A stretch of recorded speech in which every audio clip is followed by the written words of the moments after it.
Welcome back, Thrive Tribe, to Survive to Thrive Warrior Voices. I'm Jaime Matthews. I am your host. Today I have a special guest. Her name is Brandi Morey-Pols. Hi, Brandi. Welcome Hi. to the podcast. I want to warn everybody that this could be a very emotional episode. So please take care of yourself during this if you have to pause and come back to it. But Brandi and I are both grieving mothers. We both unexpectedly and tragically lost our child. And I wanted to bring Brandi on here today because she has found a way to definitely turn her pain into purpose. And she has this incredible project in honor of her son that we're going to talk about and hope that we can get your support with. So, Brandi, thanks again for being with me today. I really appreciate you being here and sharing your story. Thanks for having me. Of course, of course. I know Brandi through the Jeep group, right? And so we're both a part of Jeep Babes. And so she was there when I lost my daughter in 2023 Mhm, and saw me going through that whole grief journey. And then I believe it was just the following year mhm. that she started to go through her grief journey. Um, so your son, Rowan, he's such a beautiful, beautiful boy that I've Yes. had the honor of um, getting to know him through you, even after he passed. And I think it's just so important that when you lose a child, is not be afraid to say their name and not be Oh, afraid to share yep. pictures and do those things. So it's been an honor to watch. It has been hard at times for sure Yeah, to yeah. because no parent ever should go through a loss of a child. But I want to start off talking today. I want people to get to know Rowan. So tell us a little bit about your boy. I mean, he was the youngest of 4, so people that never even met him felt like they knew him because I recorded and posted so much about that little guy. Like, you got to know his personality through your screen or your computer or just his funny antics. He loved to golf, he loved his huge family. He was super funny. He would say the funniest things. Like, I just saw a memory the other day that we had talked to Rowan about the new church we were going to, and I had picked him up from school, and I said, "Well, we've got errands to run, and we got to go and do some stuff." And he goes, "Are we going to the peach?" I'm like, "What? What do you mean the peach?" He goes, "Where we learn the peach, where we learn about God and Jesus." I'm like, "No, babe, not today."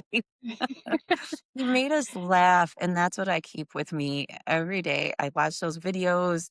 I love that I documented so much. Even people that had never met him that were at his funeral were like, f- felt like they knew him through me. Yeah, And he was just a big personality and a little tiny guy. yeah. Can you And imagine he- a decade ago before cell phones and all that were a thing, not being able to have those memories pop up oh, I or can pictures? because I have 3 older children who are so jealous. They would always say to me when Rowan was little, they're like, "Well, we didn't have that. You didn't do that with us." Yes, I did. I did not have a phone or a recorder right in your face, but Yes, I did yes. just the same, and they just act like babies. Yeah, like, let me go pull out those boxes and boxes of photos Oh, I of had those pictures that we have. Yes, developed yes. at Rite Aid, for crying out loud. That's how long ago Yes. that was. Some people Yes. listening is probably like, "What the heck is Rite Aid?" So that was like what a CVS is now, right? Perry Yeah, Drugs. Do you remember yeah. Perry Drugs was even before Rite Oh Aid? my gosh, yes.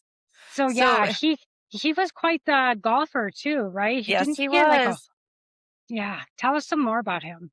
He played PGA Junior with his older stepbrother, Bryson, who was 12, and Rowan was 6 at the time. He played with 12-year-olds when he was 6, and we live on a golf course, so he played here as well.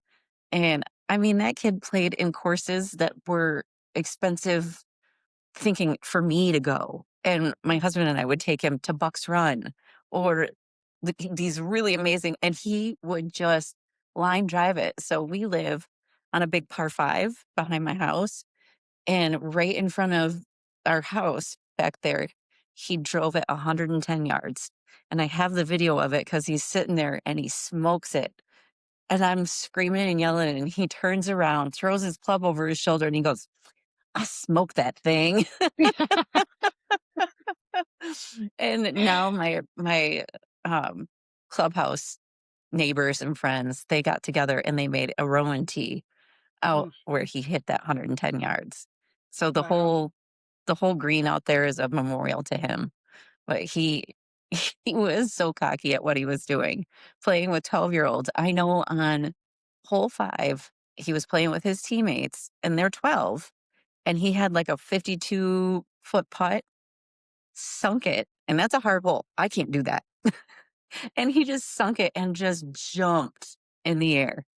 But also, again, he was 6. So their last tournament of the year, it's a pretty big deal. It was out here on our course, and he didn't get to play the first 3 holes. Usually coach had him play first because, they get distracted and bored. So he's out there sitting on the green, pulling the grass, laying down, just Mhm. bored. Like, buddy, no.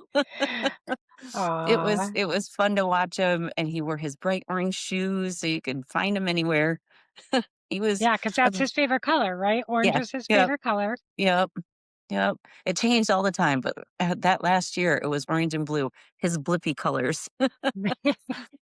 He is a ham. He was a big personality and very missed. I bet. I bet. So I want you to only talk to us about things that you're comfortable with. Mhm, Um, if you want to start, maybe tell us a little bit about like the days leading up to Rowan's death. And he was yeah. 7, correct? Or almost Hmm? just about. He was 7. 10 days before he turned 7, yes. Yes. Okay. So, I was in a very high conflict co-parenting situation with Rowan's bio person. I will not call him by his name. I won't even call him father, dad, because he was not. It was a high conflict for years. He would shave Rowan's head to upset me. I was a hairdresser for 30 years. The courts did not recognize that as coercive control. Neither did CPS. I mean, the very first time he did that, I realized what I was dealing with, and it terrified me. I'm like, if you're willing to be this outward and obvious about how bad you want to get to me, what else are you capable of? And I knew that for years. So he escalated his coercive control, his abuse, all these things. I recorded, reported, I took it to court. I did everything under the sun I was supposed to do correctly. And the week leading up to the incident, we had court scheduled for September 5th. I dropped him off for a regular scheduled custody visit on August 12th. And I pulled up and I, I hugged him and we kissed each other all over our faces like we always do. And he's like, I'm like, how much does mom love you? And he's like, too much, mom, like we always did. And he got out. And that was the last time I saw him alive. Uh, um, I spent that whole week preparing for court because I knew my attorney when, I mean, I was so, I had everything compiled and very organized, and I had my evidence labeled. I had everything ready for this because this was it. And my attorney, I first went to him and I said, we want to change custody because I moved farther away. We had Rowan set up to go to a private Christian school that's affiliated with our church. He was going to have this big, beautiful life. Like I could stand at my kitchen and watch him in the backyard with his brother playing football, golf, everything he could dream of. And I gave all that stuff to my attorney, and he goes, "We're not going for a change of custody. We're going for custody." He's like, "He should not even be with him alone for 2 minutes." I go, "I agree, but try telling CPS and the judges and all the other things involved that um, he was due home, and that person would never let me call him anything while he was there. He actually pretended like he didn't have a cell phone, and then he had a landline hooked to a old school message machine, and he'd unplug that. So." He was due home August 19th at Monday morning, and Well, before you move on to that, I just uh want everyone to know now, you've been dealing with this custody thing and visitation for Rowan's whole life, right? yeah, Okay. yeah, So, almost 5 years, okay, go ahead. and he'd been manipulated and coercive controlled and abused through that person for 5 years. I Right. had Rowan in counseling through, Pine Rest, and then another counseling service back in Mount Pleasant, and counseling at his school. It just it wasn't enough, and people aren't educated enough in what this is to know how to handle it or notice the obvious signs of it. Like, everyone involved in Rowan's life was a court-mandated reporter. You can't tell me, the principal or the teachers or anyone in his life that saw he's getting his head shaved, he's not coming into school, he's starting to act aggressive. He was getting in fights towards the end of school with his very best friends. And I mean, you couldn't have bigger signs. So I got him into therapy as soon as possible, and it just wasn't enough. Um, but yeah, it was a very long battle, and I don't think I've ever felt more stalked in my life. That man used to be he was a lead engineer at a company for a long time, and then got fired. But I mean, my Facebook had been hacked. He had tried to hack my iCloud. He he was a felon who couldn't drive, but yet he knew where I was all the time. I'd get text messages, "What? No wings tonight? No cheers?" Because I would go there every Wednesday with my girlfriends because Rowan would be with him, and I'd get wings. How do you know I wasn't there that night? If you don't have a car, well, he had cars, couldn't drive. Obviously, he was. But I mean, things that I would do in my home, he would know.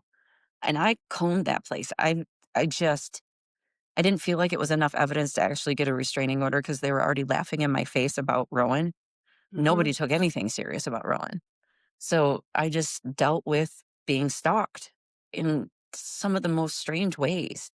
But so coming after that, well, the year that he passed away, I had just gotten married to my husband and moved here, and we were within the 100-mile rule, so I didn't have to ask for his permission. But we were going to court to move him schools because this is gonna be better for him. Well, and that's when I got my attorney, and my attorney's like, "No, we're getting him completely out of there." I'm like, "Yes." I could not wait for my day in court. I couldn't. I had been in court with that person where he represented himself in front of Judge Eric James. I was up on the stand for over 2 hours while he berated me and questioned me, screamed and yelled at me. He was told several times to stop approaching me while I was on the while I was testifying. He was aggressive. And at the end of that hearing, Judge Eric James praised him for how well he represented himself and scolded me for calling CPS. That's a waste of resources. Wow. Yeah. That's for children who need it. Brandi, Yeah. what was your thoughts? Like, what, how did that make you feel? Like, what were you going through? Even the attorney I had at that time agreed with him. But because the attorney I had had for quite a while, he retired, so I got his partner. And as we were walking into that court case, we were talking. He thought Rowan was a girl. He didn't know anything about the case. So he let me sit up there for 2 hours and fry. And it just blew me away. So I was getting scolded by my own attorney, the judge. My husband's sitting there going, "What is going on?" Yeah, like, I'm what like, country is this happening in? I Yeah. mean, we're not third world. I know you have eyeballs. I know you have brains. But I can tell you this, it was prejudice from the very beginning. It just, I could see it in Judge Jane's eyes. And you've seen pictures of him, and I'll give you one. He looks evil as shit. He just Mhm. would stare and glare at me. Well, think of it this way, you're two people, and I'm the woman who had a baby. So I'm typecast the whore. I'm the slut. I'm this, I'm that. The only difference between me and that man is I'm the one who could get pregnant out of that situation. That is it. But I could tell my attorney, who was even sitting there watching me because he didn't know the case, was learning about me through what that man was saying. And his face was like changing. And I'm like, are you even like, I was in a room full of men all coming at me. They didn't see Rowan. They did not care. That man did not care about Rowan, obviously. My attorney didn't. The judge didn't. They just sit in there to look and go, she's the bad one. She's a She's the slut. crazy one. She's the whore. She's crazy. Yes. Do you know how many times throughout the years I've been told what to wear in court? Don't wear makeup. Don't wear your hair down. Don't look too pretty. What the does it even matter what I look like? What should Right. matter is what's going on with my child. Because whether you like it or not, they're going to typecast you. And they did that to me. And that typecasting boiled over into the sheriff's department because I know they all work together. I know they Small do. county. Oh, Yeah. yeah. They had a meeting with the judge. I know it. I know more than what they think I know. It's the prejudice for me that just, he died because of it. He died because they looked at me and said, okay, crazy batshit mom, don't you ever think moms know? We know. If I'm crazy and I'm coming, and I wasn't, I never raised my voice. I stayed calm throughout the entire experience leading up to Rowan's passing. But I still got typecast as crazy when there's a man who's a felon, can't work, can't drive, and he's harassing me, but I'm the crazy one. Was it like Ugh, they were taking your, like, things that you were reporting to CPS and stuff like that? Were they just taking those to be frivolous complaints or something? They were yes, not seeing the yes, picture? yes. So the very first time he shaved Rowan's head bald, my attorney and I had to adjourn a hearing to lower his child support because I was having a mastectomy done. He returned Rowan scalped took all of his hair off. What the heck? He was 3, and every time there was a big family event, like my oldest son's wedding, shaved him.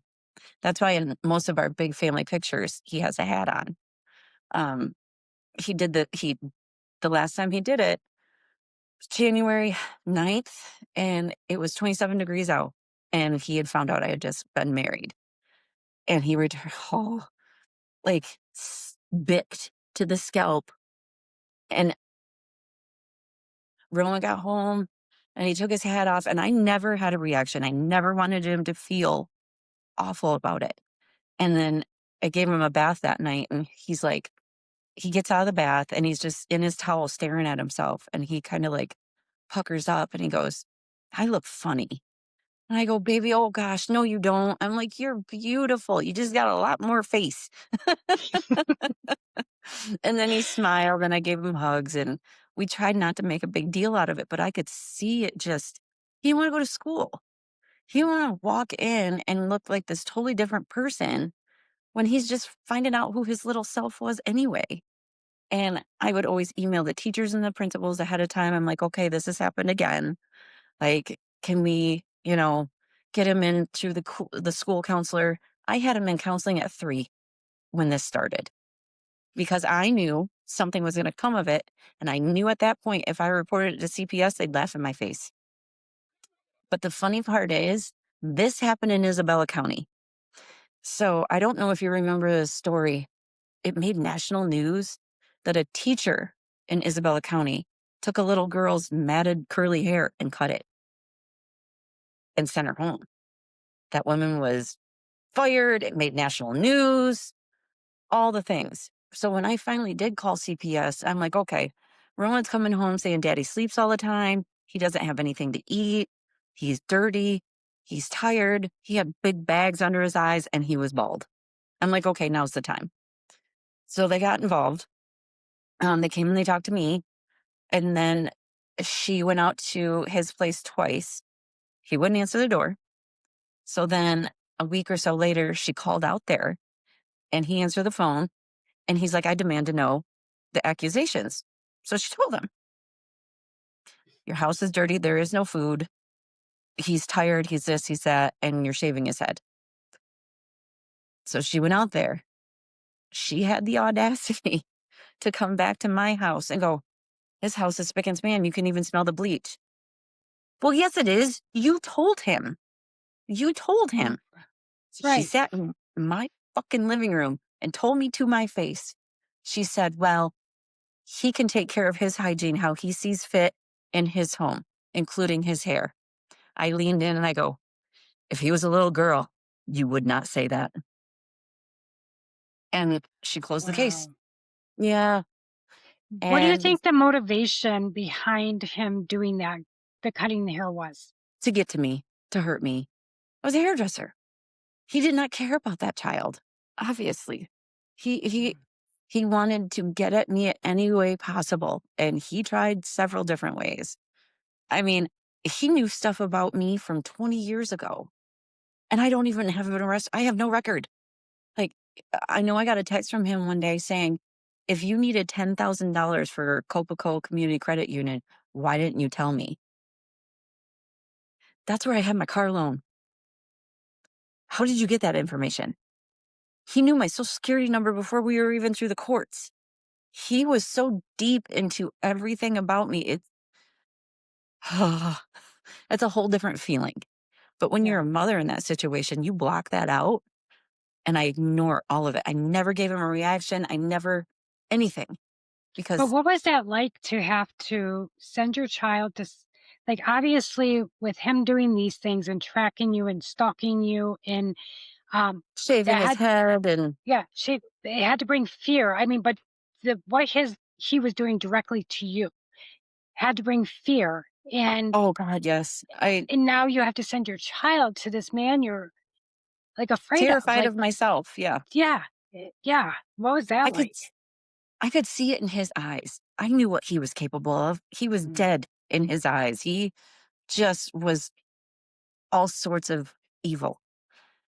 And sending him there was gut wrenching. It was the worst. And mhm. I had to compartmentalize where he was and just be like, okay, okay, he's the only thing that made it better was when he'd get home. Yeah. And that last time he didn't come home. So you got to live with that feeling of what did he go through? I can't Mm. even imagine. Um, Well, and the fact that you were getting turned into the crazy one when you're reaching out for help for your son yeah, yeah, and yeah. getting the door It's slammed in your ridiculous. face.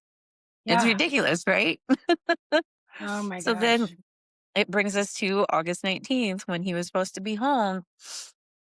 And he was supposed to be home at 9 a.m. And 9:03, I'd always sit in my front living room and on my couch, kind of just playing on my phone to distract myself until he'd get here. I looked up at 9:03 and I'm like, i- in my gut, I knew something was wrong. I did. And at 9:15, I called my husband. He was at work and I'm like,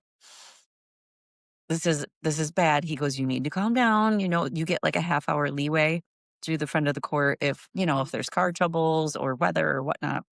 He goes, "Give it 15 more minutes." It was g just sit there for 15 minutes being that mom, and something's wrong. It just broke me. So at Mhm. 9:30, I called my attorney, I called friend of the court, and the funny part is friend of the court, my caseworker, and her supervisor, they took it serious. They were like, "Okay, all right, let me get," and my caseworker's like, "I'm gonna get my supervisor. We'll figure out what's going on." Da, da, da. I'm like, "Okay, good." Like, and they're like, "Yes, call the police." I'm like, "Okay." So at like 10, I called them, and need you mind that man has done this a couple times before, not returned him, but it'd been for like 3 or 4 hours. Still in those 3 or 4 hours, holy hell, right? Yeah. But what did that tee him up for? Made me look crazy because I called every time he wasn't returned. Yeah. So this time when I called, they're like, "Miss Morey, this is what we can do. We'll just go do a wellness check." I'm like, "Please do, please do." And I think at about 10:28, they went out there. Obviously, they weren't there or they didn't answer or whatever was going on. They didn't find him. So then I'm like, dear God, I get a call back from them. Like, well, call us around 6 p.m. Mm, I mean, if it was one of their kids missing, they wouldn't have waited that. They wouldn't have waited 3 minutes. right, right. It'd been all out war. Why is it any different for me? Because they typecast me. They had me in this bubble of she's crazy, she's the bad parent, she's this. Why is it always the parent that's fighting to save our children? We're typecast as the crazy bad ones. Yeah, But and yet, I wanna know where they, other than taking this guy's word for it, I mean, you have a beautiful, stable home. You guys go to church. You have older children that are very healthy and intelligent and happy successful and and happy thriving. and thriving. It's like, where's the evidence to back what their belief is about you? That's what drives me Sexism, they're just against ins women. It's not oof. I'm not saying all cops, please know that. We're very Mhm. support the blue. Isabella County sheriffs, hell no. They had Right. the good old boy system going on there, and I'm the blonde mother, bimbo, whatever they thought of me. I can tell you right now, the way I was treated is the way Eric Janes treated me, and so, obviously, we didn't wait till 6. I called my attorney back, my husband comes home. I'm like, "This we can't." I'm just beside myself. So my husband's calling the sheriffs. We're talking to them nonstop and they're getting annoyed. Um, so then they told us to call Kent County, where we live in Grand Rapids, and report him missing. And we're like, but he didn't go missing here. He went missing in Isabella County. They're like, nope, you have to call Kent. So we did. So I can't remember what time they got here. It was later that evening. And this guy, by the time it was 15 minutes, 20 maybe, to get to our house, he found 5 different phone numbers for that man. 5. 2 cell phones, a landline. I don't know what the other ones were, but he had tried them all and no answer. And I'm like, he gets in here and he talks to us about it and he explains, yeah, it's out of our jurisdiction. I'm like, then what? He told us, my husband and I, he goes, you go up there and you get in their faces. Respectfully, go up there and show them you're scared, you're worried. He's never done this before this long. Like, come on. And I have a very good friend who's a social worker out of Detroit. And I was on the phone with her and she's like, call them now on your way up there. Let them know you're coming. You need to make a presence known, which I am so glad for her advice because she was right. And we're on our way up there. And the dispatcher, her name is Rachel, um, was yelling at us, told us to shut up. Um, oh, When you yeah. called wait, when you were calling to let them know that you were coming there in person, she was Yes. yelling at you? What was she yelling at you for? She's more frustrated. It's a civil matter. There's nothing we can do. No, it's a child missing. Yeah, Um, you have probable cause to me at this point because I think I've always thought of it this way. If it was an elderly person and you're doing a silver alert or a wellness check, you'd bust through the door. There's no one's responding on any devices, any emails, any calls, no, nothing in the house. No, all the vehicles are missing. Like, what did, yeah, it will forever piss me off that they did not. If it was a kid of theirs that they knew, they would have busted through that door, no problem, and said, "I have absolutely. probable cause." They thought I was crazy and Isn't a overreacting. and maybe I'm wrong, but isn't a broken court order probable cause? Because at this point, he's broken a court order, right? And that's what we're working on through the project that I'm on, and Rowan's Act, which we'll get to, but at that time, they have to have an emergency ex parte motion signed by the judge. So we got up there about 1 in the morning that first Monday night and so respectful. And I'll send you the video too. My husband, we're describing what's going on. My stepson's there. Bryson was even trying to talk to him, and he was like 12, and he was stuttering. He was so nervous. And he's like, well, I know my brother didn't want to go back there. He was scared. And I'm like, I know, buddy. And my husband said, you know what, Bryson, will you take Brandy back to the car? I want to talk to him for a minute. And I'm like, okay. I didn't know what he was saying at that time, which I'm super glad I didn't because I couldn't let that in my mind, even though it was probably in the back of my mind. But he had told them, he goes, listen, this is a murder suicide situation. This man has nothing to live for. He's been abusing this child. We're getting full custody of him. Da, da, da. You can see the look on Officer Morrow's face. Hmm. Yep. Hmm. There was no urgency. They did not care. They went out and did another wellness check, and we have that body cam footage. And on the body cam footage, you can see them walking up, and we only have the body cam footage of this officer. The one standing next to him, we don't have, oddly, but you can hear him talking. And he goes, house looks decent. She must be the crazy one. And this officer says, oh, absolutely, she is. I heard that and I was just furious. I could not believe he said something like that, like, "Oh, I've been dealing with her," or something like that. Yeah, Like yeah, you were the problem. Exactly what yeah, you've been saying all this time. yeah. And I'm glad you brought this up because I want our audience to know that all of this that Brandy is sharing is either a public record Hmm. on video. You know what I mean? This is not you're not just sitting here sharing a story. There's It's actual all facts. proven. Yes, Yes. this is all It's on my facts. TikTok at Brandi Morey-26, and then on the RIP Rowan Morey page on Facebook. There's all the videos and everything to support this, which I'll also give it to you too. But in that video of them talking like that, they start walking the property. Well, his property went far back, and you can see way, way back, there's an abandoned car with its dome light on. So they keep walking farther and farther back to it. That footage cuts off just as they get to the car. We have nothing left after that. Hmm. I truly believe that they found them that night, or he was there talking to them, because why not give us everything? We've gotten more footage and my husband just got it, but I've not looked. So um, I don't look at that stuff. So Yeah. then we went home that night without him. So at this That's point, they went out and did another check, but you're not they've any done too. closer. No, Okay. no, So they're not really helping you at all. no. And I was told, you got to get an emergency. And my attorney's like, I'm drawing up an emergency ex parte motion first thing tomorrow morning, which would be Tuesday. So we got back home. I did not sleep. I just sat up in bed, and I think around 3 or 4 in the morning, my daughter called bawling. And she's like, Mom, where's my brother?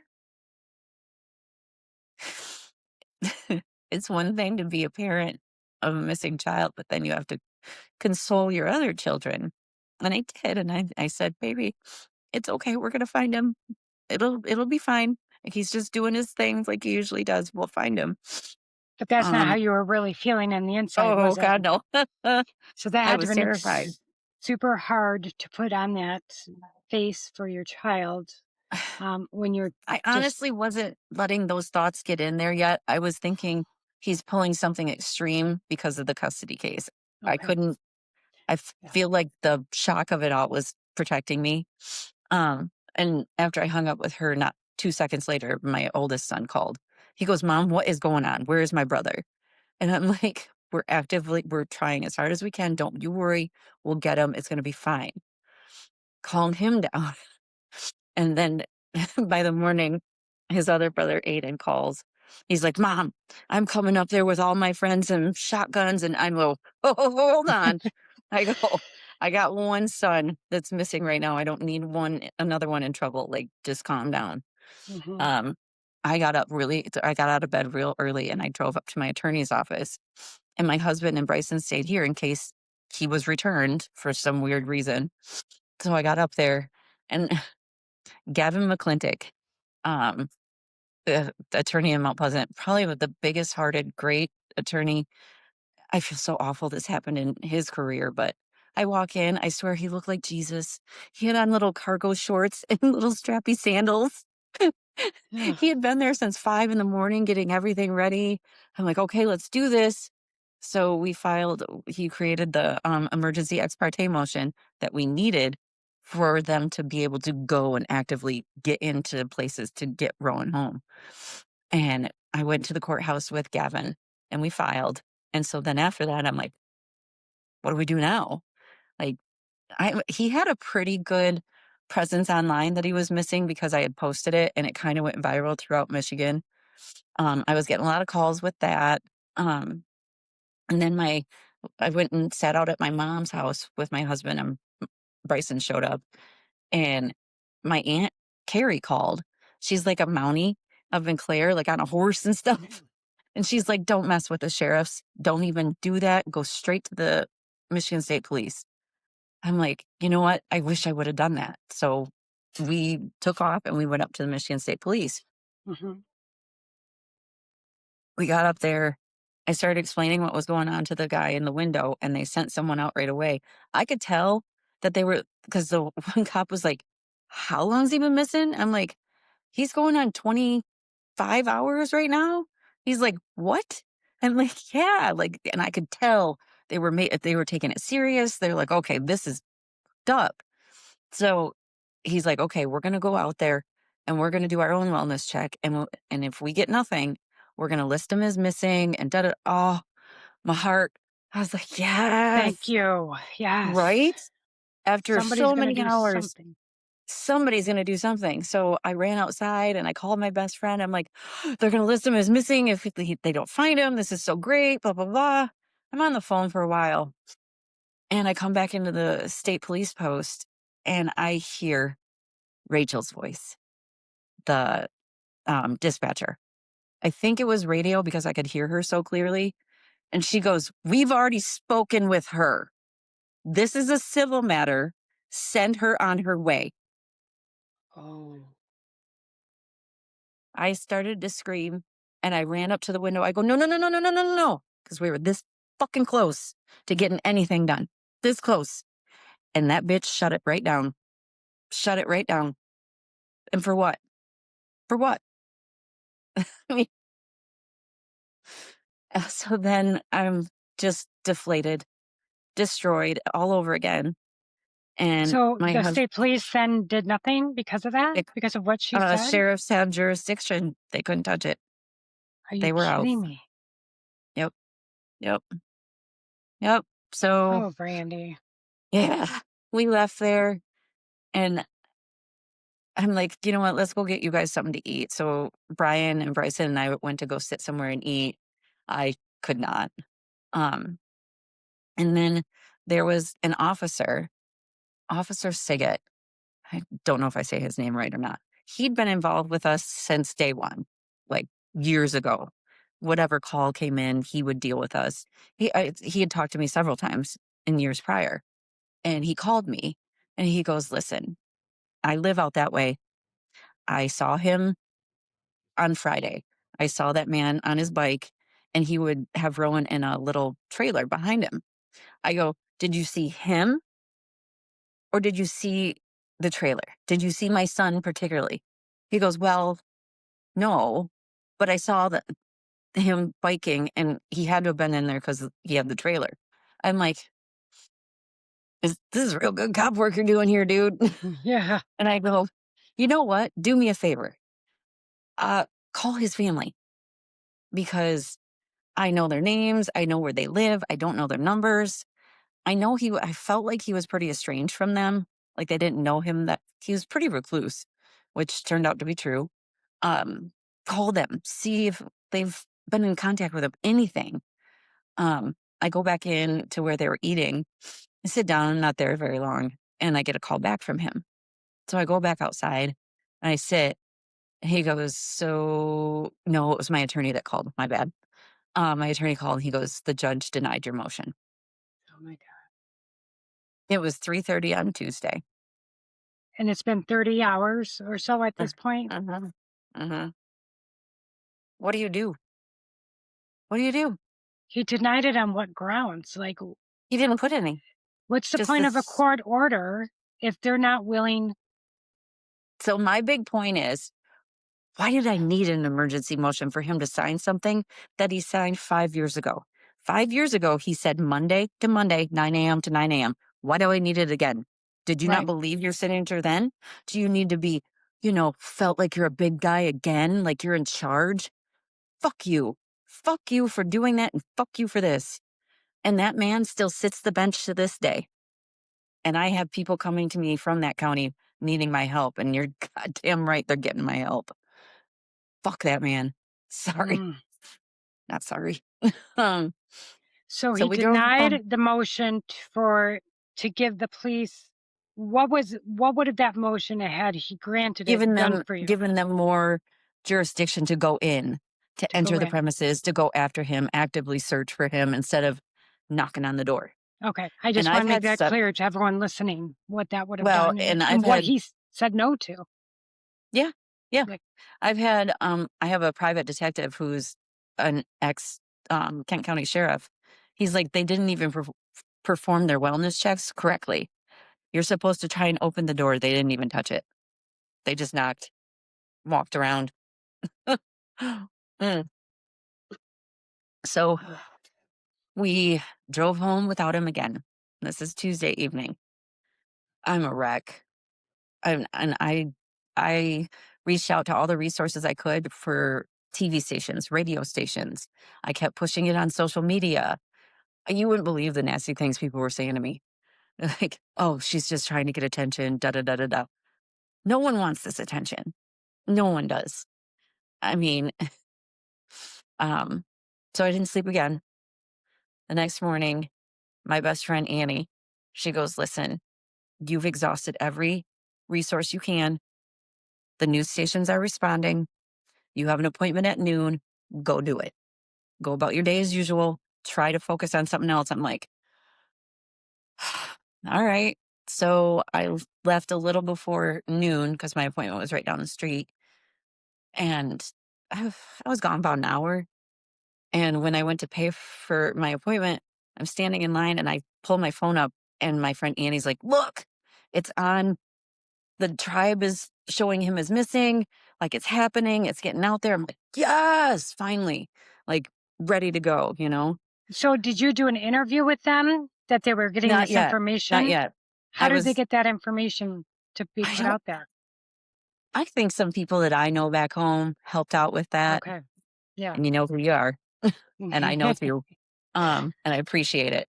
Mhm. Um, so I drove home. I turned down my street, um, and I came pulling down my street, and I saw 2 houses away. There was a Kent County sheriff and an unmarked car and a regular marked car 2 houses away. This is how oblivious I was. There's no cars in my driveway, and I didn't notice that. I just pulled in and the garage was open. I was walking through the garage to go talk to my husband because he was supposed to be working on the deck that was going to take just 2 weeks.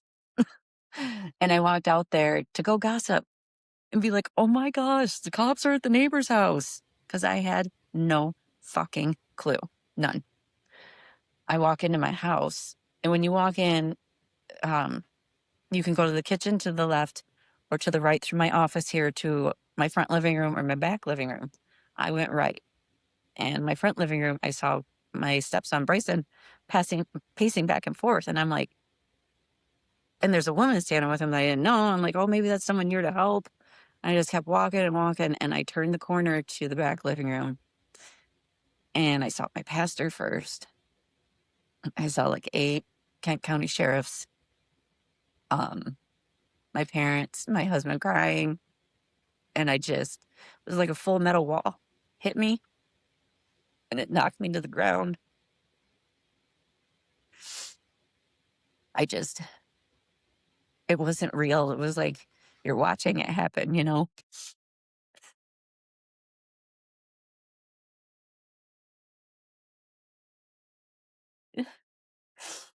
how that feels. Like, oh, there's nothing worse than losing a child.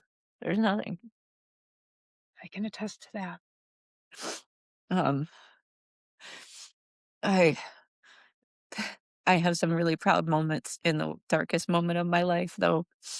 I ran to my pastor and I hugged him, and we walked over to my couch, and he sat down first, and I stood above him, and I pointed at him, and I go, "My God did not do this." He goes, "No, Brandy, he did not."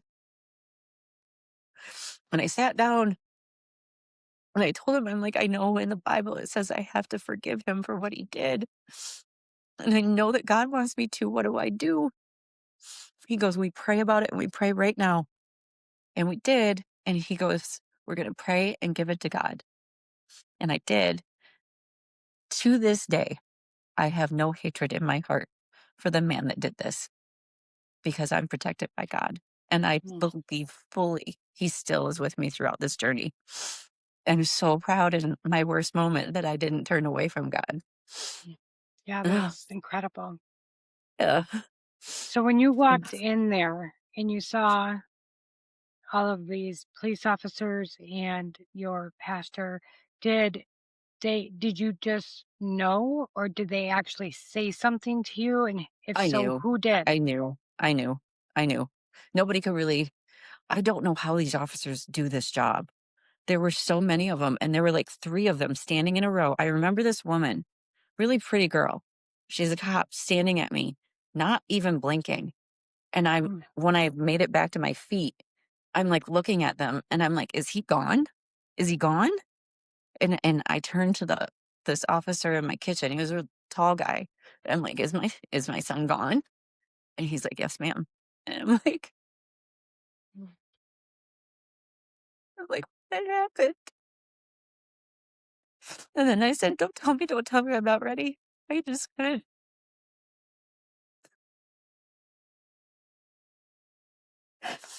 couldn't even fathom. Ugh. I just kept saying, I'm like, Is he gone? Is he gone? Is he gone?" And I feel so awful because I grab my phone and I call my best friend Annie, the one I've been in touch with so much. And I'm like, "He's dead. mm, He's dead." She's like, "Shut up. That's not funny." I'm like, "Annie, I'm telling you the truth." And I just handed it to the officer. I'm like, I can't. And then I got my phone back because my mom and her sisters had been out actively driving around looking where there had been sightings or whatever. There weren't sightings. Do you know how many little 6-year-old blonde haired, blue eyed little boys there are? There's a right. lot. So we got a lot of sightings, and my mom was out there looking for them. I called her and I'm like, "Are you pulled over?" She's like, "I'm in a parking lot." I'm like, "Mom, he's dead." I feel Mm, awful that I said that like that to her. I just And I'm really close with my daughter-in-law, Carly. She's, like, almost like the mother hen of my children, you know? And I'm like, I called her, she was at work, I'm like, "You gotta call his brothers and sisters, I can't do it. I can't. I can't hear their voices, I can't deal with what it's gonna do to." mm, He didn't just take him from me, which I know his ultimate goal is what he wanted. He took him from everyone else in Rowan's life. He was so loved, and they struggle. They still struggle with it. mhm. Especially Sissy. Shelby was very close with him. I want to ask you Ugh. something about that. When making those phone calls, because I had to do that as well. And I remember having to, I had to go to the hospital to ID my daughter. Oh, And um and it was a horrible experience, and I won't get into it on here oh, because it's about Rowan today. But immediately after that, I had to tell my mom in person because I was afraid she would have a heart attack or a stroke or oh, something right, yeah. because she was by herself and she's like 79 years old. But what was that experience like? Because it was torture. It was the worst thing I've ever had to do was call people and I repeat didn't. it and I repeat didn't. it. I called Annie, Well, your my mom, mom even. and Carly. That's all I did. Because Kent County, God bless them, they're an amazing sheriffs that we've thanked them over and over. They had a care team here ready. Um, this I don't even remember their names, everything's a blur at that point, but they sit down with us and they're like, "Who do we need to contact before this gets out?" I'm, like, giving them names and phone numbers, and then as soon as they'd walk away to start doing that, I'd run up and tell them, like, "Oh god, this person, I can't have them find out." And Carly, I guess she was probably overwhelmed with trying to she had to call her husband and tell her husband that his little brother was murdered. I can't imagine.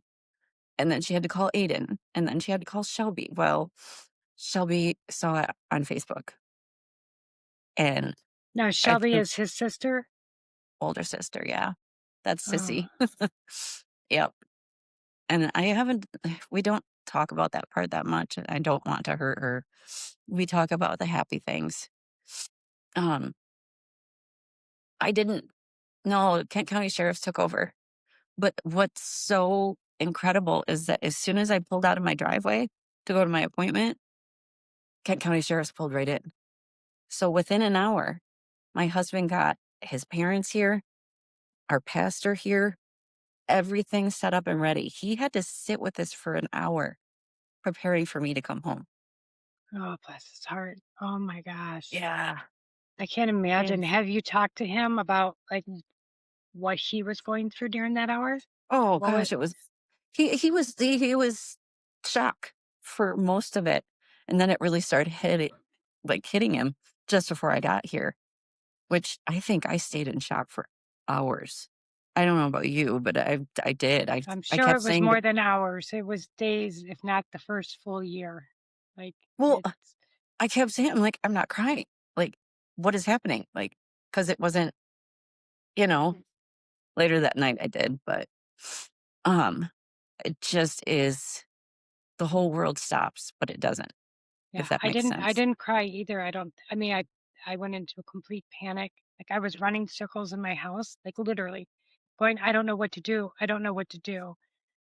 But yeah, you almost turn stone cold, like you have to. It's like that And armor. yeah, and if anyone knows me, I'm really huggy and bubbly and loving, and I did not want anyone touching me. Even my best Mhm. friend comes through the door and she wanted to hold me in her lap. I'm like, just, I can't. Like, and it felt so not like me and not nice. But I'm like, I just, every hug meant it was real, if that Mhm. makes sense. And I didn't realize that's what it meant to me at the time. But I couldn't, like, weirdly, I went into autopilot and I went into his room and I'm like grabbing his suit for his funeral and getting pictures and doing things. And I'm just, it was like it was disconnected from what was actually really happening. I just, So at this ugh. point, Brandy, do you know who did it? Did they tell you what happened? And So how if did that's what, they know? well, so when I was standing in the kitchen and I'm like, is he gone? Is he gone? And they're trying to tell me, yes, yes, ma'am, he's gone. I heard one of the officers say, well, we have a warrant. And I turned around, I go, is he on the run? Where is he? What has he done? What's going on? And they're like, no, ma'am, he's gone also. I'm like, oh, so it was murder suicide, like my husband had said. Yep. Wow. Um, I mean, it's not like Isabel County had a warning or anything, you know? Uh, Many, many, many warnings, not just yeah, a warning, not many just one. warnings. Yes. And throughout the years, warnings. Officer Siggett, you were involved from day one. Like you said, I've dealt with her. Mm. I can't imagine. And So, no one can sit there and say, had no idea that he'd do this. We didn't see this coming. Yes, I did. And you did nothing. so take, so connect the dots for me here is the last was the judge denied them going and doing another check or a further check. So was it because of the media? Was it because of that pressure that they went out and did another check? Like, how did they find out that Rowan was gone? Oh, so remember Officer Siggett that Tuesday on that phone call, I told him to contact his family. He got a hold of his two sisters Okay. who have the right to break in because they're family. And so remember the car from the first night with the dome light on? Yes. If you keep walking back probably 50, 60 feet past this brush was a camper where their bodies were found. They were there the whole time. Yeah. Yep. Wow. So that Wow. dome light that was on, you know? So they were probably alive at that point, Oh, I right? know they were. Because Yes. yeah, because it wasn't there. I want you to share if you're comfortable about on that camera, the body cam footage when they went there the first time, the, what was missing, and then when they went the second time, you And there did. was that car, the abandoned car with a dome light on. Mhm, He doesn't have close neighbors. Why would the mhm, dome light be on? right. And then wasn't there like bullet holes that There was were, one in the camper. yeah. Yes. Yeah. And that was Mm, the one that took my son's life. oh my gosh, Brady. Yeah. Yeah. Uh, it's crazy what a mom will do after stuff something like that. Like I investigated. I still am. And we're Hmm. still working towards, you know, justice for Rowan and Yeah, everyone it's that that sense of you feel so out of control and not able to protect your child that you throw yourselves, because it's exactly what I did, into doing something in their honor or doing something to bring yes. change because it makes you feel Yes. like you're still being a mom to them. Like you're still Yeah. mothering them in a sense, like you're Well, still able to help them. he's still Um, this huge part of my life and he's yeah, my life's work now. yes. So I live in Kent County and my House Representative, Angela Regas, and then my House Rep when I lived in Mount Pleasant was Jerry Nyer. And we had talked with Jerry shortly after Rowan had passed away, but Angela had been in contact with me days after Rowan passed away. Days. But like it was a blur those Yeah. days. Like she wrote this big long message to me, reaching out to me, "Is there anything I can do for you?" kind of thing. And I only wrote back, "Okay." I do not remember that at all. Um, memory loss is pretty bad with trauma, Yes. But in April of last year, she reached out again. She's like, "Hey, it's been a while. I was wondering if you're," I'm like, "Absolutely. Let's get together. Can I talk to you?" Da da da. And we had a meeting. And she just like you and everyone listening now is just flabbergasted at how many things have failed this little boy.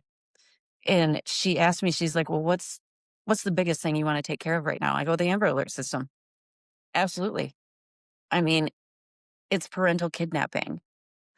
He was missing. There was no communication. There was nothing. After 30 minutes, you've got a court order that you've already signed 5 years prior. He should be returned. So And together with the Amber Alert at that time did not, didn't include parental kidnapping, right? no, So no. that's why you wanted to go after that first, so that Yes, that could be, yes. because also, what was the total amount of time from 9 a.m. Monday morning to the time you found out he passed? 52 hours. Can you 52 imagine? hours. My little, 52 freaking hours. I did not And sleep. I not a didn't, missing child report was done. nothing. Nothing. 52 hours, and they would not consider this a missing child, and there was no I phone calls, think no him, Yes. like, I think Isabella County Sheriff's listed him as a missing person at a certain point, but they gave a brief description and a name, no picture. And it was pretty much, it's like it went to other sheriff's departments across Michigan. There's no picture, there's no nothing. There was no urgency, there was no nothing. So, together with Angela Regas and Jerry Nyer, the Rowan Act came together, which includes, which if it passes the Senate, which we're getting there really close, we passed the House, it will include parental kidnapped children, runaways, and special needs children. So last year, I testified in front of the House committee about my story. And after I told about Rowan, a woman came on and she was talking about her special needs son who went missing for 3 days. He was 3. and had special needs, no ambler, no nothing, and he was found 3 days later face down in the water. Oh my God. So we're tackling some big, much Mm. needed issues. The Ambler Alert system has not ever been amended in the almost 30 years since its existence.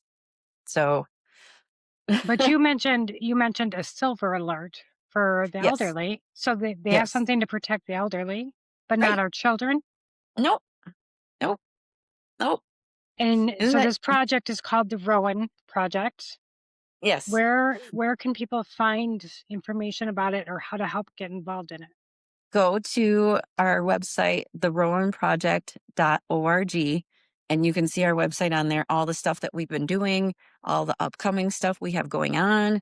I mean, even on days, and you know this too, where I can't move or get out of bed, I'm still working from bed. Like the ideas won't stop flowing. Like I just came up with um Rowan Project Core Advocates. So that judge yelling at me, everyone yelling at me in there, one of us will come sit in there. Mm, We don't give legal advice, but we're making sure that that judge is doing his job correctly. Your yeah. attorney's doing his job correctly. And that's just a new up and coming idea. We have intake forms for families that are needing our help, which we're getting close to launching that. It's just, we have helped families since our startup, which was almost 6 months ago. We've saved 10 children and Wow. two out of Texas, two twins out of Texas Tell me from how. Like, here. ho tell me about that. Like, what do you mean by that? honestly, honestly, it's just saying our name, mentioning the Rowan Project. I mean, there was a case here out of Michigan, and it was over here on this side of the state where I live now. And we mentioned my name and the Rowan Project. They knew of us. They Yeah. know what we were doing, and they were not taking this father, concerned father, seriously until we got involved. And then they started looking into it. The abusive parent lost all three, and as she should have. It's they were getting physically abused, and now that little boy, I got a Christmas picture sent on Christmas Day from that family with him safe in front of their tree, and they're not the only ones. Like the Yeah. twins out of Texas, like we got involved. So my partner, Heidi Britton Zent, I've known her for years, and she just prayed one day really hard about wanting to get involved in helping somehow, and she came to me, and ever since we're just this power duo. And she has been a nurse for several years, so she has a lot of knowledge about, social services, stuff like that. We get on the phone. In this case in Texas, I was actually on the phone with the FBI for it. Wow. These twins were missing for almost 4 months, and Really? I gotta and they're home and they're safe. And I just got a message the other day about how well they're doing. Mm, They're thriving, they're happy, and the funny thing is the parents in that case, they message me now and go, "How are you doing?" yeah. I'm like, so then I came up with the idea, "Okay, you're in Texas. Would you wanna be a lobbyist for the Rowan Act? Bring it to Texas." So we have, nationwide advocates bringing Rowan's Act to several different states. We have Texas, Tennessee, North Carolina, Colorado. I think they're and obviously here, but I've got people coming to me all the time now going, "How can I get involved?" Yeah. So how can they? By going on your website? Yep, yep, or Okay. email us, say, "I wanna help. I'm in such and such state." I The funny part is what people don't realize, and I didn't until I started entering politics, is that it's not that hard to become a lobbyist. You you email and find out who you gotta talk to, which I can help in that. And then you get meetings with them and you sit, and I'll go in on Zoom with them, which we're close to getting meetings in North Carolina and Tennessee, and tell them, don't let this happen in your state. Yeah. I mean, it will be a lot easier to get it in other states once Rowan's Act passes, because I know it will. Yeah. I've already met with senators. I'm meeting with Senator Winnie Brink soon. It's not a red or a blue vote, it's a human vote. It is definitely a And human vote. and it's my son's legacy. Hmm. He's already saving lives through me. Like Yeah. those kids that we've helped, it just every time. And the funny part is when I enter a room and talk to someone about the change that I want, nobody says no. There are no no's Mm, because look at the injustice that happened to Rowan. That's gross. It is so How are we gross. this behind? We're not progressive. We're regressing. It's so disgusting. It just, every step forward, every yes, every time it passes the house, it's a heaven hug. Yeah. And it just drives me. And it's every time I get a good idea or we save a kid or it just, this is my work now. And So, what is the ultimate goal for the Rowan Act? well, we want to pass, Romans Act throughout the country, but we want to bring Caden's Law to every state, which started in Pennsylvania. Garylyn Morris helps, I work with her on that, is to educate the judges and the FOC and CPS and attorneys on coercive control. So coercive control is him shaving his head and doing all these things to get to me because there's an abusive person. Say there's an abusive couple. Here's your abuser. There's a child. The victim gets away. Where does that leave that kid? To be coercive controlled to get to the victim Right. because that person can't physically, emotionally, or mentally or financially affect that victim anymore. And that kills them. People need to wake up because the core reason filicide happens is domestic violence. We need to take domestic violence so much more serious. And I know you so agree that, Hmm. I mean, you realize in our state, if you go out and you intentionally hurt livestock or an animal, it's an instant felony. But for in your own home where you're supposed to be safe, DV, you get 3 tries and then it's a misdemeanor until it's a felony. Are Yeah. you serious? Oh, Like, yes. I know. what blows my I know. mind. What blows So my we're, mind is last night, or a couple nights ago, I did a recording with two women that were in domestic violence relationship with the same man. Okay, so he, this woman left him, and then he went on to this other girl, and of course he tried to pit them against each other. But yes, what it was like always saying they're the crazy one. Like the abuser would say to his new girlfriend, "She's the crazy one. She's the yes, problem," and yes, that is abuse. And yes, yet here you're telling me the cops, the we're police doing it. officers that are here to Yeah, protect you were doing it to you. yeah, Like, I yep. saw that connection, I'm like, "Oh my gosh." Isn't that nuts? No, But I it's mean, infuriating, it and is, I isn't it? respect the blue, I I do 1000% too. do. I I ran to him for help and it didn't work. So, yeah, and that's just one department. That doesn't mean they're all like that. You know what I mean? no, they're not Sorry, my phone was. representative. That's okay. um, so Rowan Project, and there's some big goals, but back in Mhm. 2015, myself, along with 3 other friends of mine, we created the DV registry, which I know they've started it in Tennessee. Yes. I've been working with Gabby Petito's family, or we actually have joined forces. Um, we created the DV registry. Tennessee's, I've read over it and it seems like there's a lot of loopholes, Mm, but I mean, it's a start. We want the DV registry throughout the whole country. Register like a sex offender. If you're going to give them 3 tries, then okay, you get arrested the first time, you're on the registry the whole time of your probation. You get mhm. arrested again, you're on the registry double your probation. Third time, it's permanent, it's life. Yes.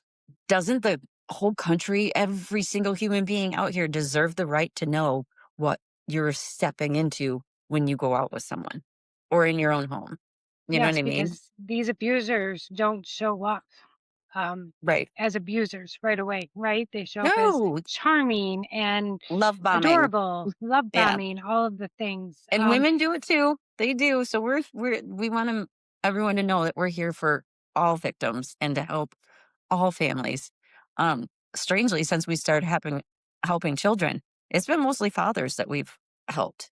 Yeah. And I was like, wow, blown away, but keep an open mind and help everyone. But ultimately, I want to see front of the court demolished. They're Mm, done. They've had how many decades and they're getting it wrong. And we're losing 500 to 600 children a year to filicide. So I want a co parenting committee, a board of professionals doctors, therapists, a board of people that can vote on what happens. Not one judge sitting there through his little eyeglasses, glaring at you, yelling at you, and judging you, you Hmm. know?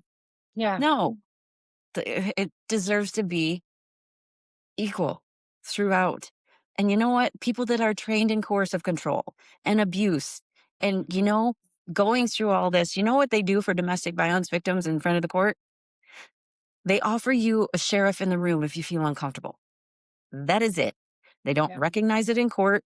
They don't recognize that you were abused. In fact, the victim 9 times out of 10 gets treated worse because that abuser knows how to create an Manipulate. image of the poor victim that's crazy, or you know what I mean? It Yeah. just And you had said something when this first happened, and you had said, and I'll never forget it, but I want you to say it. It was his hatred for you was you. Do you remember saying was, that? yeah, I had always prayed that his love for him was bigger than his hatred for me. And I was wrong. And I don't know how anyone could sit in a room and look at that individual and the things that he was doing and see a loving, caring individual and think Well, that he was putting that child first.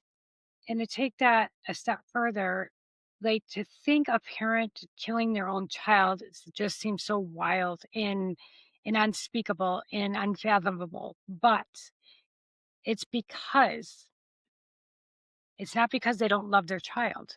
It's exactly what you said. It's because their The hatred hatred is or their bigger. loss of control over the mother is far Yes. greater. They don't People like that have mental health issues that he clearly had, don't Hmm. understand and don't know what love really is, No. right? Uh-uh. So yeah, like, believe it, and it's happening, and like you said, Well, 600 children a year it who is the biggest silent epidemic facing our country, and no one's talking about it. and you said School you called it shootings. filicide, right? Yes. And So, that explain what that is, because a lot of people are this new to their term, this term is new oh to my them. gosh, I didn't know it either, Jamie. Right. So, I was on a Zoom meeting with a girlfriend, and then she introduced me to Hope Mater.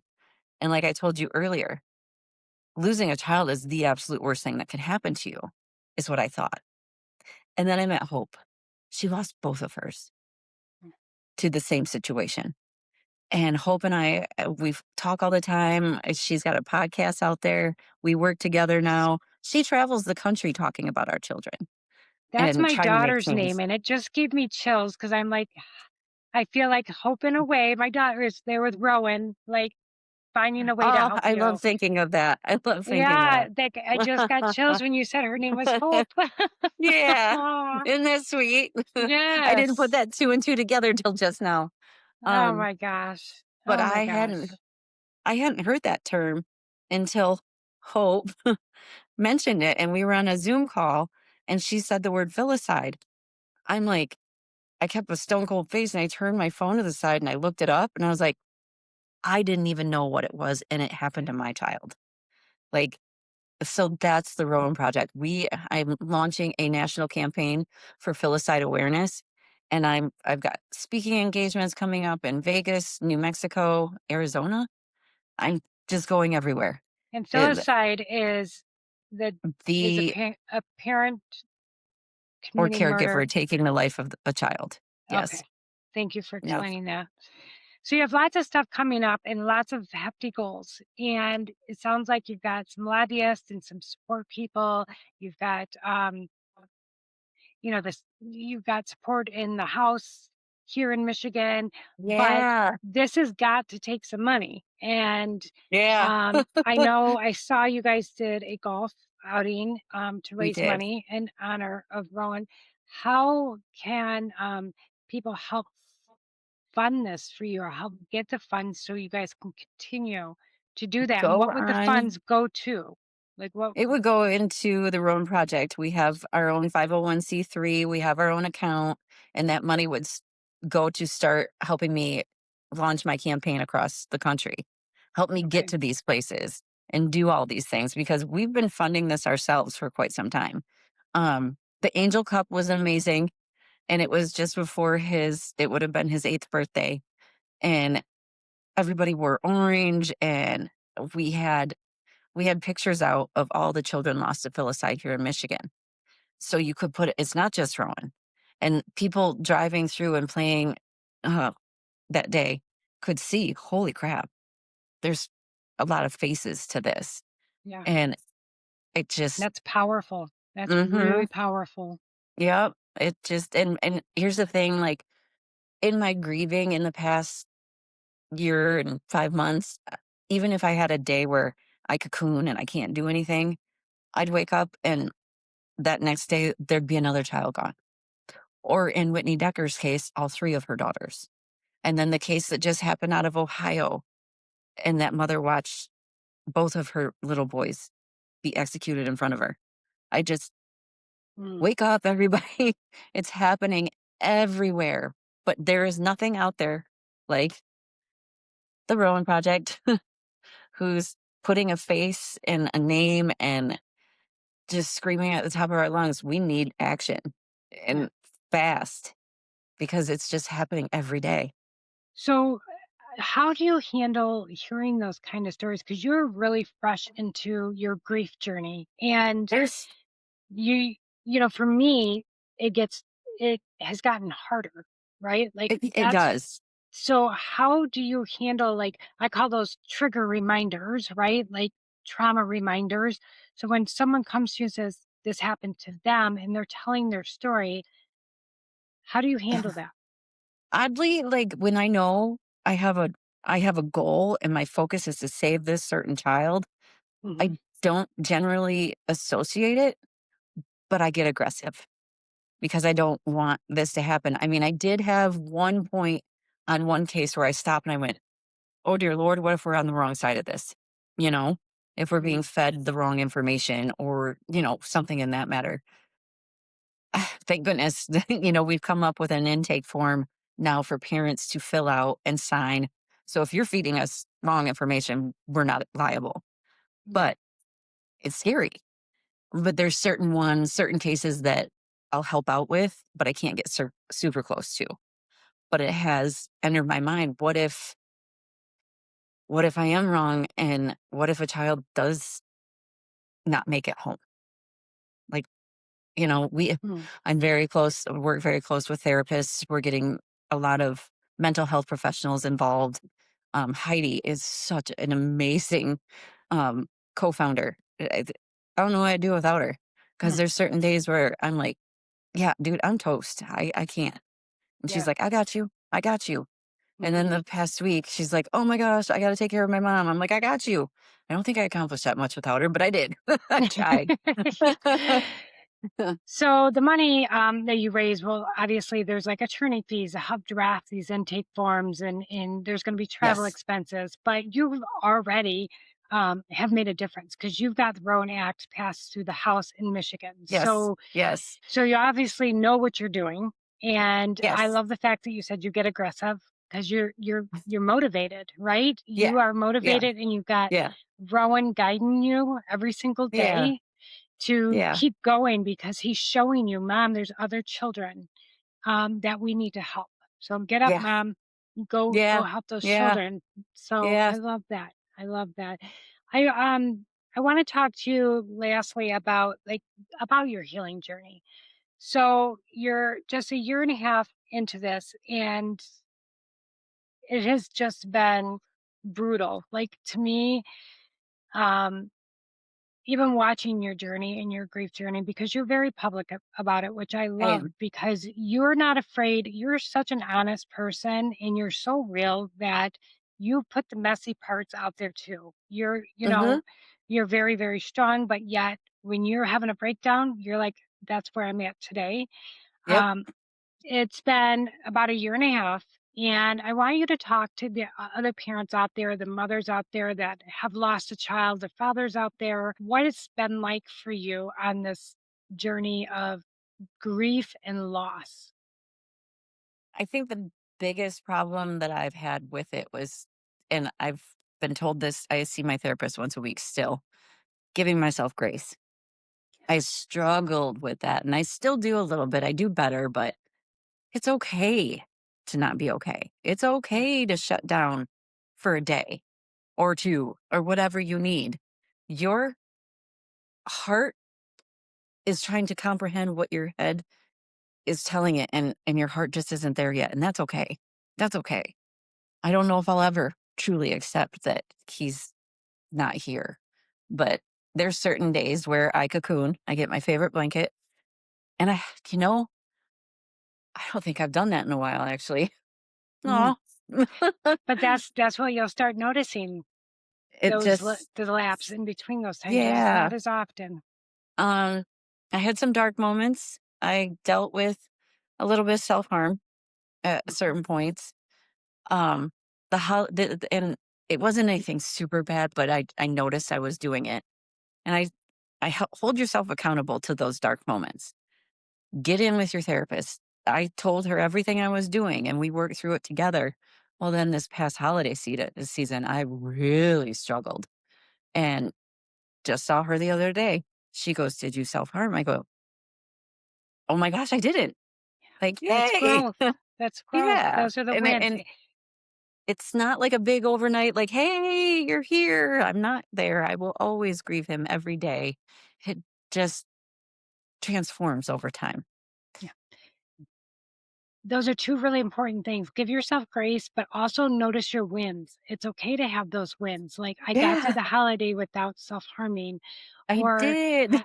I only cocooned for 1 day instead of 3. Like, you've gotta notice those wins because you've got to give yourself credit for Give yourself the those pat on the back. yes, yes. Otherwise, it's like this endless battle that you feel like you're never gonna win, but when you start Yeah, seeing those little, sprouts of growth, it is so incredibly helpful to yeah, do that. yeah. I unfortunately, I think I've gotten used to the fact that he's not around here anymore. Like, Mhm. it took me a really long time because his room was across from ours. And when he'd wake up, he'd take his blanket like Superman and fly and slam into the side of our bed. So that would jolt me if I wasn't already awake. I, l- I've, I waited for that for a long time. And then it just gradually, I didn't anymore. And I think I'm getting to, which my therapist and I have worked on this for a long time, acceptance. Mm, And the thing about grief that people don't understand until you're really in the trenches is I was naive in thinking, okay, I'm going to be just in shock. Then I'm gonna be angry. Then I'm gonna cry and be sad. And then I'm gonna accept. It's not linear. It is yeah, all over the place. Like I could have all those feelings all at once or none at all. It's just, yeah, I'm like, I like organization. So I kept thinking, I'm like, okay, this is this stage. No, no, yeah. it's everywhere. It's craziness, but So one day flow you with it. might be at that acceptance, in love, and the next day be back to being angry. That does not mean you're going backwards in your grief. That Right. just means that is the cycle of grief. That Yes. is the cycle. It is Yes. not that you're going backwards. And So what helps you the most? What is really giving you strength to keep going? God, definitely God. I don't know what I'd do without my faith.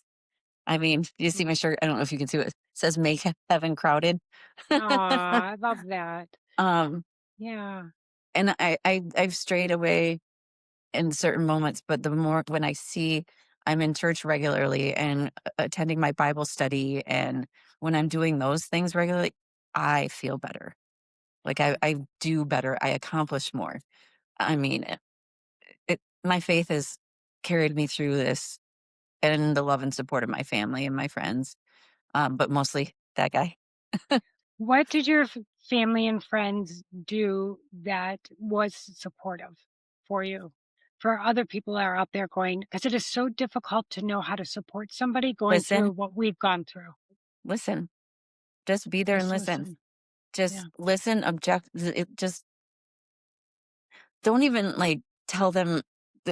Nobody in my inner circle has told me, well, you should do this.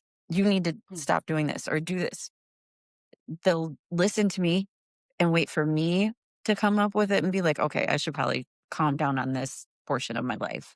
I should get Mhm. back to my studies," and they're there. They're there for the ugly, the messy, and I've had some really ugly moments and some really good ones. Like, Yeah. it's one of my proudest moments since losing Rowan was my husband and I went to the house for the Rowan Act vote.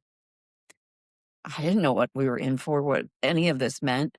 And we sat there, and all these House representatives, over 100 of them, walking up and introducing themselves. They're all wearing orange ties, orange dresses. I know, I know. Oh my gosh. And so humbling. And then the House Speaker hit her gavel, and she's like, "We'd like to introduce our guests today, Brandi and Brian Poles." And she asked us to stand. We stood. The whole room erupted in applause and cheers, and I was like my husband wasn't Wow. standing there. He wasn't right next to me, and I turned, I looked at him like, "Oh my god, what's Yeah. happening?" And then we Oh, sat in that room and watched that board go green, green, green, green, green. Only one no from Steve Cara, who doesn't have children. mm. So Wow. I What a I proud moment. What a moment of it love. What a was moment of like, look at all these people supporting. I had to feel like they're supporting Rowan. well, they're wearing his favorite color. Yeah. They were walking up. I'm giving them orange ribbons. I gave them cards. And the best part is, as the vote was happening and all those green lights were going up, I turn around and I see my mom sitting up in the viewer box wearing her orange shirt for Rowan. And I'm like, "Oh my God, this We is did it, happening. Mom. This is Well, so."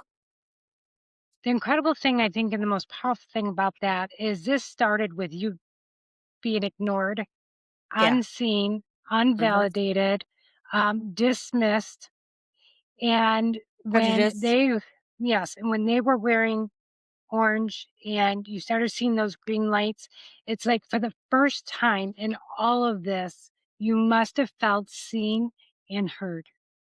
I mean, just before the vote happened, it was at the House committee hearing, and Angela Regas was on the committee.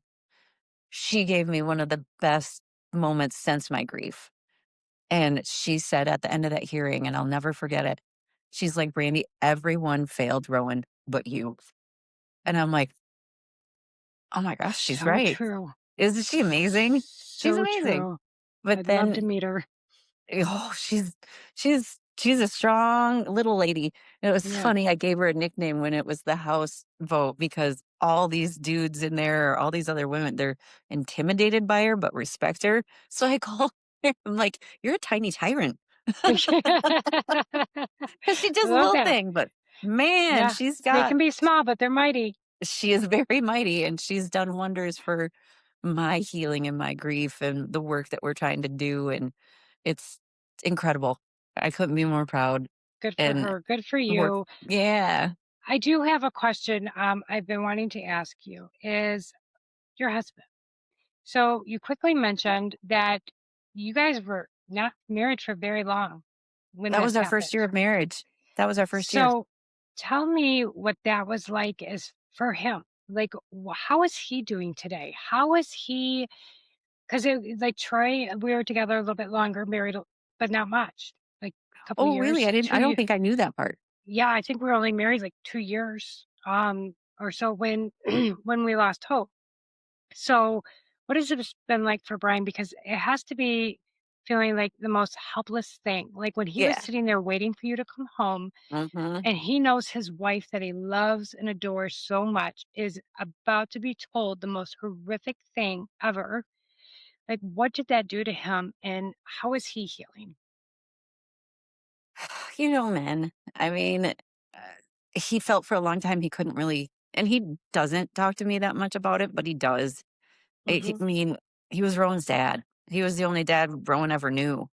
And um, during our grief, um, Brian and I went and got tattoos because shortly after Rowan, within those first few days, we found little tablets, and on it, this was the one for me that said "mom," Hmm. but then there was one that had a B and an R, an I, and an A, and an M, and the M was crossed off, and there was a tiny little N put in there, and underneath it said dad, and so he got that tattooed on his arm. Yeah. That's something that Rowan had wrote? Yeah. Yeah. Oh my Yep, gosh. and Wow. just he loved Brian, he loved him, and just before I married Brian, or no, I think it was shortly after I married Brian, Rowan was like, "So do I get to be a Poles now?" So he is now. So it's on his gravestone, he's a Morey-Pols. Brian has to men get stuck in their head thinking they have to be the tough guy. He'll open up in his time, and he'll have moments here and there. They're not often, but, he Yeah. feels like Mm, it's hard when you give a man a situation where they can't fix it, Yes. Yeah. and Yeah. he's here for me. He helps support me. He is going through all of the ebb and flows that I go through with me. And Mhm. I'm not easy some of the times. And he keeps, he bears through it, Yeah. but we're getting there. We're doing a lot better than what we were. The ground zero was pretty tough, Yeah. but Well, I mean, I think a lot of marriages fail because child the loss, yes. yes, the pressure and it's just so much. It's so much. The grieving, not knowing how to support is just so much. And, I often with Troy, because Troy didn't say a lot either, um, I would just check in, like, are you, how are you doing? And Right. he still didn't say a whole lot, but I wanted to make sure that he knew he had space to Hmm. grieve. But for me personally, um, you know, I I'm a coach and I work with a lot of people that have gone through grief and loss and, Right. Right. abuse and traumatic things. But it was very difficult for me to support people that were grieving my daughter. It's really it's hard to say that, but like when my mom would want to talk about or something, I'm like, Oh, Lord, don't even, yeah. I get it, and they absolutely are grieving, and they are, and I want to respect that, but it was hard for me to support it because I didn't know what to say because it's like, but I lost my daughter, but I didn't want to minimize what they were going through because absolutely they've lost somebody, and my mom has had a lot. She lost her own daughter, which was my Oh, sister. right. And now she's lost her granddaughter and she lost her husband. So she's had a lot of loss and they just compound. But do you find it difficult I to do, be but well, a support to other people that are grieving over Rowan? if I get someone calling me and they start screaming and crying, I'm like, "What?" I'm Yeah. like, I do, I struggle in that, and It's like, what do you say? I don't say Yeah. much. Yeah. It's You can't.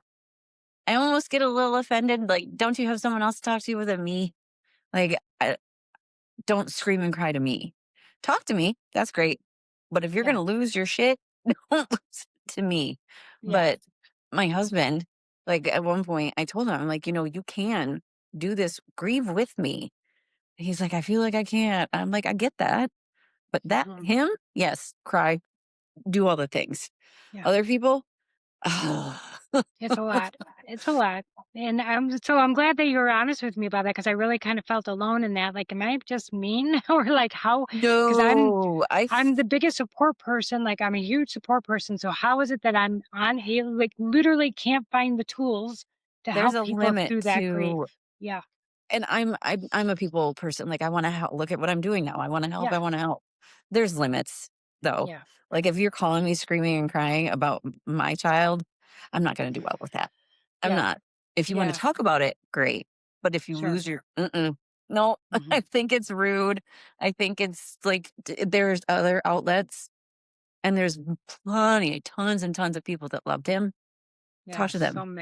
So Yep. many people that love Rowan. One other question I wanted to ask is, um, the murderer's family.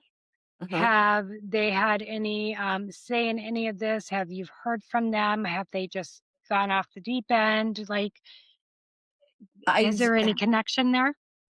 um, I Because have this no would res have been their nephew or their grandson or anything like yes. this. I have no respect for the sisters. I'll tell you that right Sure. now. Yeah.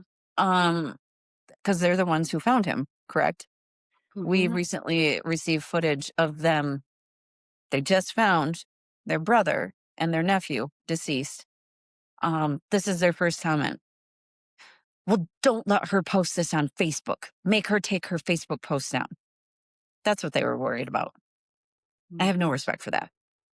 Yeah, silence the victim again. That's Yes. exactly Yes. what my Yes. program is fighting, is silencing the survivors. Yes. And you Yeah. know what? Makes more sense where that man came from. Mhm. Yeah. But throughout the process, there's been lawsuits going here and there, which I won't dive into. But at one point, our attorney got permission from his brother to get his medical records. So we're going to be able to find out who prescribed all the drugs that that man was on. Mm. And then you'll have to pay. I have a good idea who it is, and he knows who he is too. We've already been in contact. So, Yeah. Okay. to me, that was like a little bit of an apology from the brother. Like, here, I'm going to help you get some closure. You know what I Yeah, mean? I mean, Like, it's not the brother's fault, but at least he's no, willing to be real about this. And what right. happened is what happened. And And I don't blame any of them. I don't. no, Um, yeah, I think it's disgusting what those sisters said. yes, But again, absolutely. they were probably in shock. But, First reactions are always wrong. And, right, they went into protect my brother mode, and is she going to bash him on Facebook you're or dang right, I'm whatever? gonna. Yeah, but I see what you're saying, but okay. Well, again, I want you to know I'm always here for you. Well, And I same. know And I appreciate that so much. you are busy doing some major changes, and I hope that getting Rowan's story out there, your story out there, that you can find some support for the Rowans Act. And I'll make sure all the links are in the description. But Mhm. before we log off here, is there anything that you want to say, any message that you want to give out to the listeners? Ah, that are going through this kind of grief and trauma Anything? and, Hmm. oh, get into counseling as fast as you can. Uh, If you don't have faith, get it. Your God did not do this to you. Read the book of Job, um, all his trials and tribulations. I mean, God can't prevent bad things from happening to us, but he can help us through it. And I kid you not, I pray and I pray constantly. Like, I know at one point I prayed so hard. I'm like, please, Lord, help me get Rowan's story out there. I walked out of a building, got into my Jeep, and I was getting a phone call from a news station. I'm like, okay, that was quick. I see what you did there. Yeah. And I love that you acknowledged it like that and you saw Yeah. it for what it Yeah. was. Oh, I get That's a lot of amazing. those. A Yeah. little, People what do got to they look call for them? those. People got to look for them though. The little glimmers, the little Is that what glimmer it of is? A glimmer hopes. or a wink or, yeah. Yeah. And I, and look for those because I see hope sometimes, like, and sometimes she'll come up in the funniest ways. Um, just what do real you quick. get? Well, oh my gosh. I've come home and nobody was in the house at all. And I got a Care Bear when she passed, like from the care team.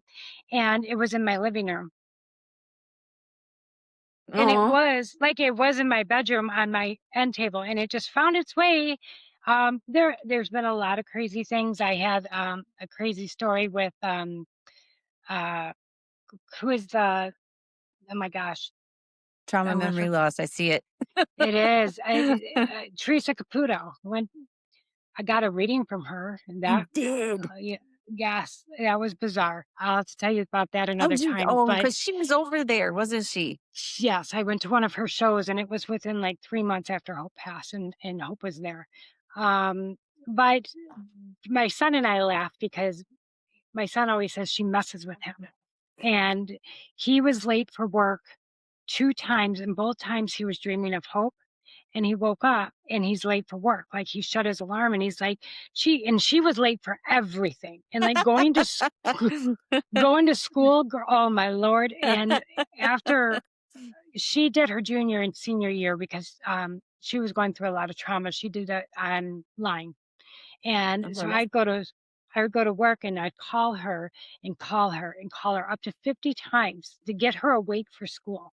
And so I don't know if you knew this, but I enrolled with Michigan State University to become certified through trauma informed certified. I did not And know that. That's yes, awesome. thank you. And I had class, right? So it was like 10 in the morning class, and I woke up late and I was dreaming of hope.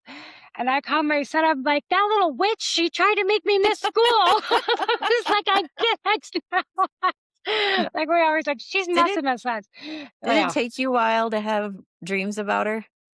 Yes. Yeah. Like It it literally just in the past, I want to say 2 or 3 months. So it's been 2.5 years. I never had a dream with her in it. I begged, pleaded, and borrowed for them, but I for me, I do must have not too. been ready for them.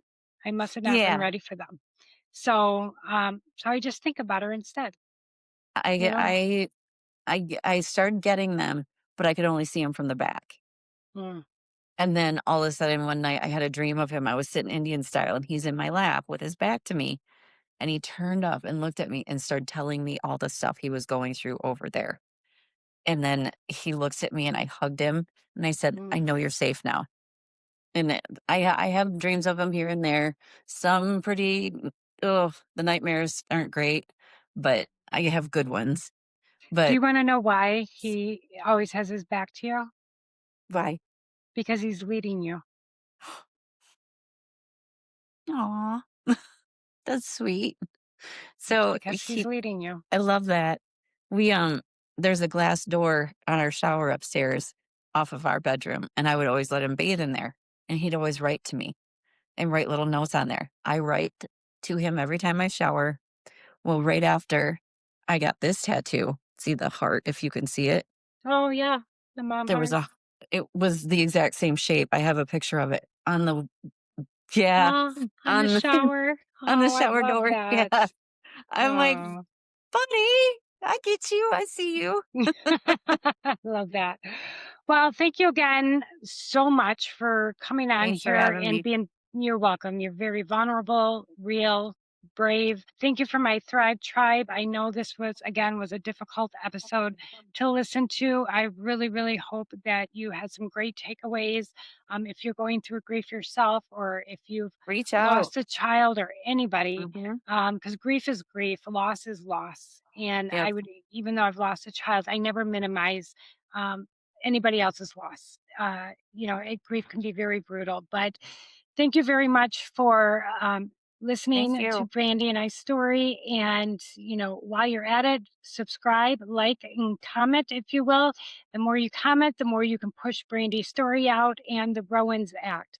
Make sure you follow her on Facebook and check out their website. And if you can, find a way to back them and either become a lobbyist or help fundraise for Volunteer, them. Yeah, volunteer, donate. all the good things. So Yep. thanks again. Have a great night, and we'll see you on the next Thank you. episode. Bye, Thrive Tribe.